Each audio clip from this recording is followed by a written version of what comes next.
Why are authors absolutely obsessed with getting a book deal? It is the mecca of our industry to be able to say, hey, mom, look, you can take me seriously now. I got a book deal. I can come out of the basement now. But what no one tells you is that every single year, getting a book deal means less and less. Because did you know that that if you signed right now your novel to a publisher, a top 5 publisher, Random House, Simon & Schuster, HarperCollins, Macmillan, whoever, there is a 15% chance, yes, and these are real numbers, that that novel will sell under 12 copies. Or there is a 65% chance that your novel will sell under 1,000 copies. And there is only a 2 or 3% chance. And this is including all genre works that inflate the numbers. There's only a 3% chance that your book, when you get signed, will sell more than 10,000 copies. And if you know the royalty rates for books, which stands anywhere from 6 to 10%,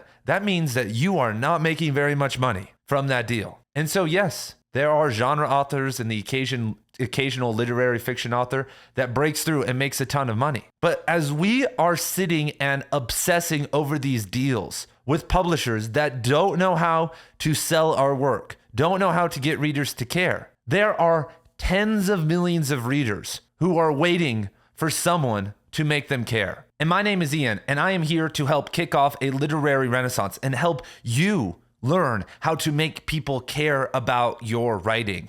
Because I have to be honest here, it is so cringe that many of the biggest accounts on WritingTube and on Substack are just about getting a book deal, how to get an agent, who to submit to, aka how to get a bad book deal so that your book can be read by no one. And so let's contrast this mentality with a micro genre of rap. 10 years ago, 15 years ago, we could say, there were a bunch of young men all across the world who loved rap, who wanted to be rappers, but realized they couldn't get a record deal, that Rockefeller Records or Warner Brothers or whoever would never sign them. It wasn't going to happen because they wanted to do auto-tune, synthesized, emotional rap about their depression and all of this stuff. And so did they sit there and complain and say, well, Spotify has killed the industry. No one cares about this. Everyone's dumb now.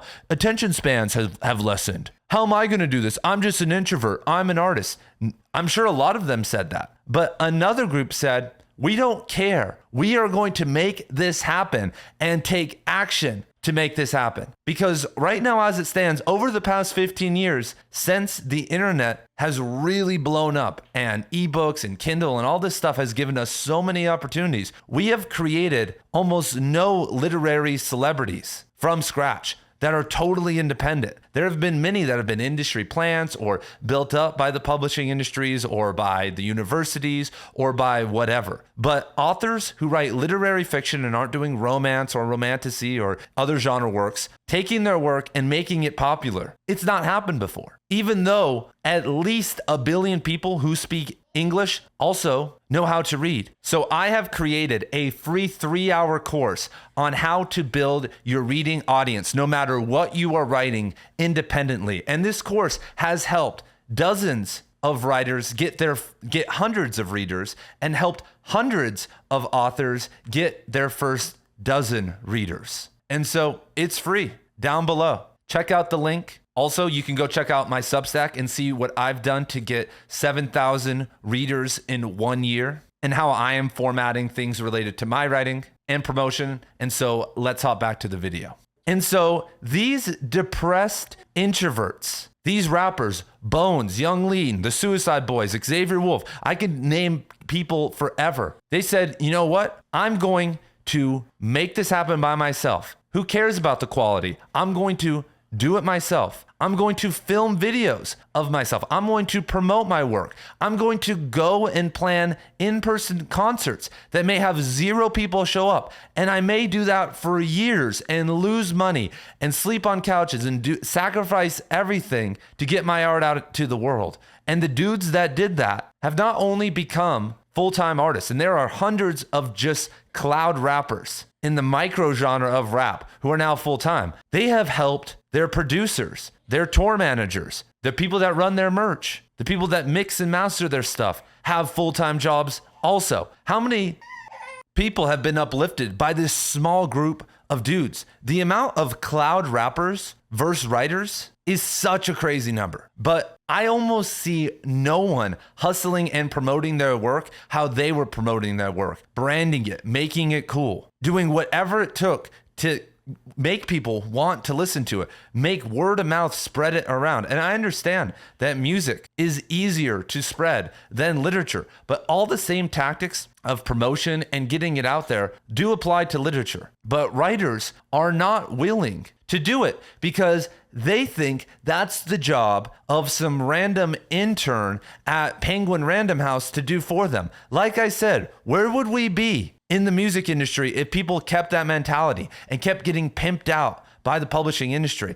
Genre fiction figured it out. The genre crowd was like, dude, we're not getting paid for our work. There are people out there, and genre writers promote the crap out of their work. They have systems, funnels, websites, give it away for free. They're producing content all the time. They're on TikTok lives all the time, talking about their work, doing whatever they can to make it blow up. But serious writers, we're too cool for that. We're introverts. We're above that. That ruins our creativity. When are we going to have time for that other than all the time we have in our day, other than when we are writing? And the only thing holding us back is that entitlement, is that obsession that someone else needs to do this for us. Because eventually, if you do enough and you get big enough, many of those cloud rappers that I just talked about, they signed deals with Warner Brother. They signed distribution deals. They did all of this stuff. But you know how easy it is to walk up to one of these major publishers and say, you know how easy it would be to get a deal, a major deal, and say, hey, look at these past book sales.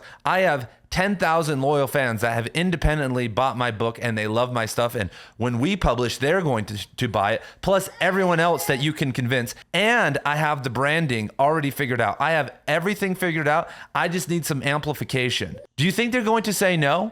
Oh, well, we're going to want to publish 6,700 books that are going to sell under 12 copies, or are they going to give you the deal? How bad do you really want this? I mean, really, there is no guaranteed path other than doing it yourself, which is guaranteed if you put in enough effort, whether to make your writing better or to get it out there. If you're not a good enough writer yet, it doesn't matter how good your marketing is because enough people won't like it. But if you figure out those two pillars, becoming a full-time author is guaranteed. I don't know how long it's going to take. And then if you continue down that path, getting a major book deal is guaranteed. It's just capitalism. It's just how things go. And so as you are reflecting on what you've done over the past 10 years, over the past 15 years, the reason why you are not where you are at, why you are launching books to nobody, why you don't really have a reading audience is because you're holding out for a dream that most likely is never going to come true. And even more so, let's go deeper. I think that most writers are kind of faking it. I think that a lot of you guys out there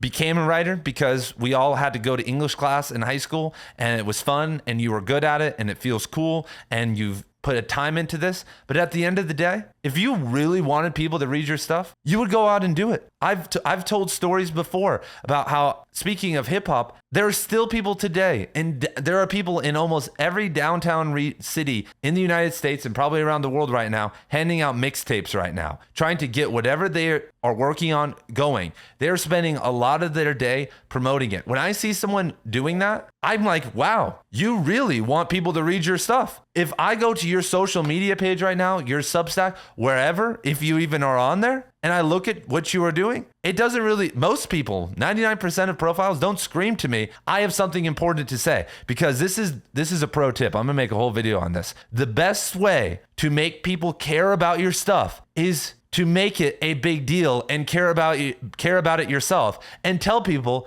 this is really good and this is a big deal. The overthinking, oh my God, that's the ego. I would sound like a jerk. I would sound cocky. It's all you have to do. You don't have to be cocky. All you have to do is say, this is a big deal. This story, this novel right here is the best novel ever written on AI. Everyone else has no idea. They're just being edgelords or doomsdayer. This is the only perspective on AI that you need. And you scream that to the masses.